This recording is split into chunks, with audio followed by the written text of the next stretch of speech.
Buenos días, soy Alfonso Zamar y esto es Psicología y otros fenómenos. Walter Benjamin utiliza el cuadro de Paul Klee, Angelus Nimbus, para ilustrar el ángel de la historia.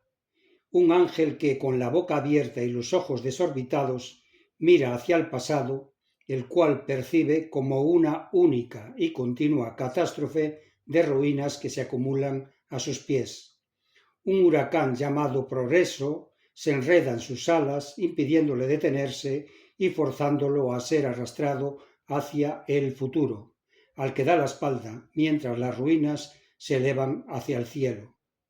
El huracán que impide la redención y empuja a la humanidad a través de la historia de ruina en ruina es lo que Walter Benjamin identifica como progreso. Empédocles postulaba que dos fuerzas cósmicas, el amor y la discordia, actuaban sobre los elementos para unirlos y separarlos, dando lugar al mundo. Para los griegos, Eros era el dios del amor, del deseo y de la pasión, capaz de provocar el amor en los corazones de los mortales. Jesús de Nazaret no solo predicó el amor, estaba profundamente conectado a los pobres, los enfermos y los marginados, lo que reflejaba una invitación universal al amor. Con la dialéctica del amo y el esclavo, es decir, la lucha inicial por el poder y el reconocimiento entre dos autoconciencias, el motor de la historia será la discordia. Los abusos del Imperio Romano y posteriormente del catolicismo durante la Edad Media provocan la Reforma Protestante que allana el camino a la burguesía para establecer el capitalismo. El capitalismo surge en Inglaterra y está estrechamente vinculado al egoísmo como principal motivación y el utilitarismo, además de la propiedad privada de los medios de producción, la acumulación de riqueza y el interés propio. El capitalismo burgués requiere abrir nuevos mercados y lo hace a través de una política expansionista e imperialista para explotar los recursos económicos y personales de los países colonizados. Necesita además una hermenéutica que señale el camino a la nueva epistemología y que difunda los ideales del eurocentrismo y del imperialismo burgués. Estos principios servirán de base al desarrollo de la antropología, la sociología y la psicología emergentes. En este ambiente de efervescencia positiva surgen las nociones de civilización, cultura y yo, como concepciones deterministas. Civilización, a través de civil y civilizar, dará significado a la imposición en un pueblo de la cultura de otro supuestamente más desarrollado. Aunque la ciencia debiera estar libre de valores, como remarca Max Weber, la naciente antropología estudia al hombre primitivo bajo los principios y valores de la sociedad burguesa capitalista. Lo mismo hace la sociología con la sociedad moderna y las interacciones humanas. Al mismo tiempo que aparece el concepto de civilización, aparece el concepto de cultura. El término culture, que se utilizaba en Francia para designar la formación del espíritu, comienza a ser utilizado en estudios que se proponen reconstruir la historia general de la humanidad desde sus orígenes. Ambos se convierten en términos dominantes en todo el pensamiento occidental. A esos principios y valores obedece también la moderna construcción del yo. Los graves desórdenes psicológicos que provocaba la doble moral victoriana al reprimir los instintos sexuales y las expresiones emocionales, a la vez que imponía un estricto código de conducta social que contrastaban con la prostitución y el trabajo infantil, deben ser controlados y manejados bajo el espíritu de la ciencia positiva. El espíritu positivo, al estar acostumbrado a manejar a la naturaleza, necesitaba una herramienta para manejar la naturaleza humana. Y en línea con la hermenéutica del momento, interpreta los mitos para crear el yo neurótico. La técnica para manejar los síntomas será la catarsis. La dialéctica psicológica será la lucha entre los instintos que proceden de Eros, es decir, del amor, y la sociedad burguesa capitalista, que será el superego de la discordia. De tal forma, el destino de la libertad y la felicidad humana se decide en el interior del individuo al intentar dar salida al Eros del amor, y en el exterior en la lucha del día a día para tener una vida digna, el esfuerzo constante y la perseverancia para afrontar los desafíos. Es una lucha en la que psique y cuerpo, naturaleza y civilización están involucradas. Eros tiene el poder regenerador del amor, que implica entender las propias motivaciones y reconocer la propia existencia y la de los demás. El Eros une a través del amor, y su opuesto, la discordia, separa. La discordia representa la separatidad, la división que da lugar a la libido narcisista, que se esparce por todos lados. El Eros representa el principio del placer, el instinto de vida. Narciso representa la vanidad y el amor propio excesivo. La discordia de la separación y la división por su incapacidad para mantener la conexión con el otro. El único amor que siente es hacia sí mismo, que lo consume hasta la muerte. Con la discordia y el narcisismo, el ego se convierte en la raíz del apego.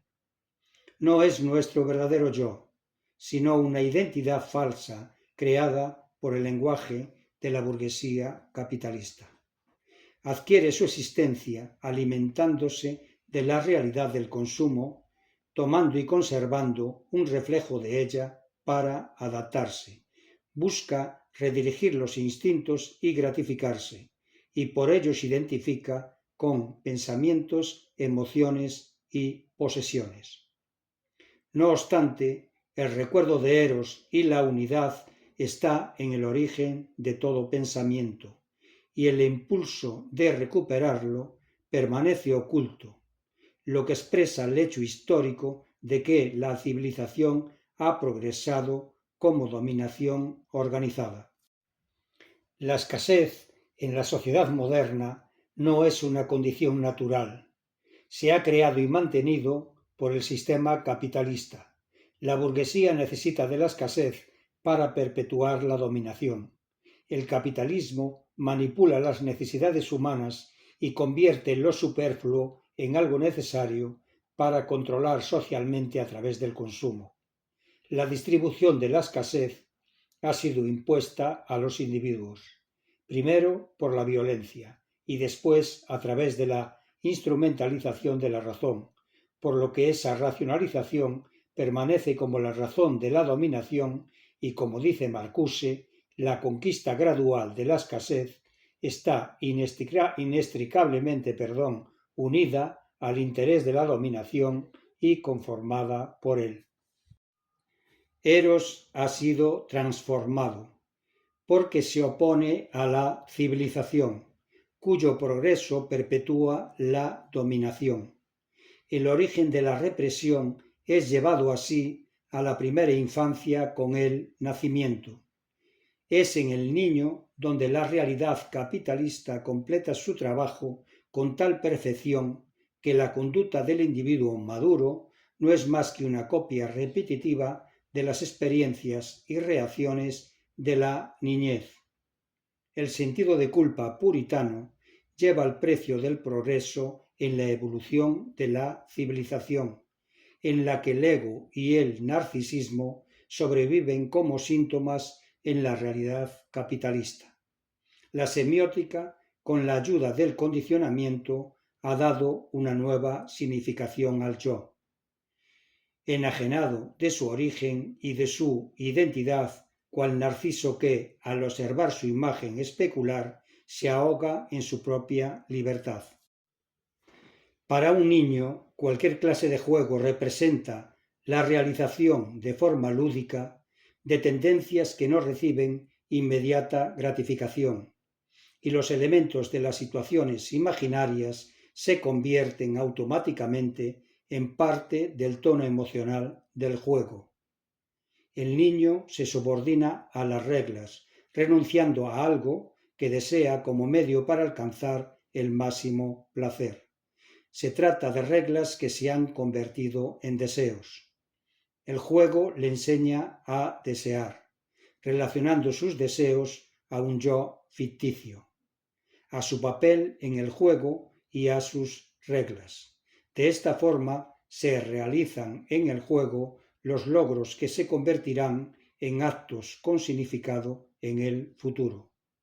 Descartes abrió la puerta a la conducta inducida al dar por hecho que los reflejos incondicionados se preconectaban al cerebro durante la maduración.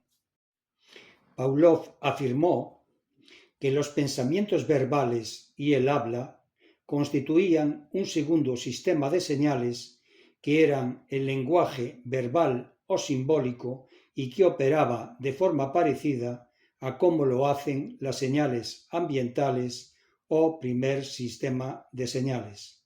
Siguiendo esta línea, John Watson, considerado el padre del conductismo, que se hizo famoso con su controvertido experimento con el pequeño Albert, afirma con su célebre cita: «Dadme una docena de niños bien formados, para que los eduque y me comprometo a elegir uno de ellos al azar y adiestrarlo para que se convierta en especialista de cualquier tipo, médico, abogado, artista, hombre de negocios e incluso mendigo». Tuvo tanto éxito con el condicionamiento que abandonó la práctica de la psicología para dedicarse a los negocios del marketing y la publicidad, aplicando con éxito sus principios conductistas para influir en la sociedad. Watson influyó en Baruch Skinner, quien explica en su novela Walden 2 de 1948 cómo la conducta es susceptible de ser modificada y orientada bajo el condicionamiento operante o instrumental. En Ciencia y Conducta Humana sienta las bases para el control de la conducta y afirma: una conducta llega a adaptarse a las normas de una comunidad determinada cuando determinadas respuestas son reforzadas y otras dejadas sin reforzar o castigadas. El condicionamiento operante moldea la conducta igual que un escultor moldea un trozo de arcilla. Guthrie elevó a su máximo exponente la función de los factores ambientales en el moldeamiento, y Albert Bandura concluyó que la observación formal y la experimentación ponen de manifiesto que el proporcionar modelos reales o simbólicos es un procedimiento muy eficaz para transmitir y controlar la conducta. Otros autores sacan las mismas conclusiones sobre la persuasión o la disonancia cognitiva, que analiza la tensión o malestar psicológico que surge de la incoherencia entre creencias, actitudes o comportamientos. Para reducir esa incomodidad, las personas tendemos a modificar nuestras opiniones, nuestras creencias o nuestras conductas para que concuerden entre sí. Este proceso puede implicar que cambiemos nuestro comportamiento, que alteremos nuestras creencias buscando una información que justifique la inconsistencia o incluso racionalizar la discrepancia. Piaget, considerado el padre de la epistemología genética de Occidente, afirma que el desarrollo cognoscitivo está compuesto de asociaciones impresas sobre un organismo pasivo, pero receptivo, a través de los contactos que mantiene con la realidad. En algunos medios se vaticina que en un par de décadas la tecnología llegará a ser tan avanzada que los progresos en medicina permitirán a la gente ampliar radicalmente su esperanza de vida y la calidad de la misma. que los procesos de envejecimiento podrían ralentizarse, más tarde detenerse y finalmente ser eternos. Todo ello antes de alcanzar la sociedad posthumana, que, a juicio de los expertos, consiste en sustituir el viejo humanismo darwiniano por el digital.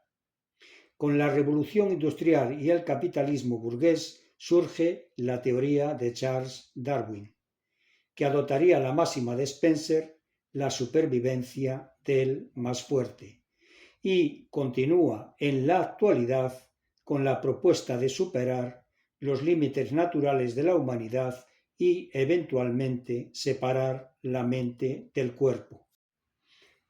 Es cuanto menos llamativo que esta narrativa se mantenga al tiempo que 181 millones de niños menores de 5 años vivan en la pobreza alimentaria severa, que alrededor de 700 millones de personas vivan en situación de pobreza extrema, que más de 122 millones de personas sean desplazadas forzosamente de sus hogares debido a las guerras y a la violencia, y que aproximadamente 250 millones de niños y jóvenes en el mundo están sin escolarizar.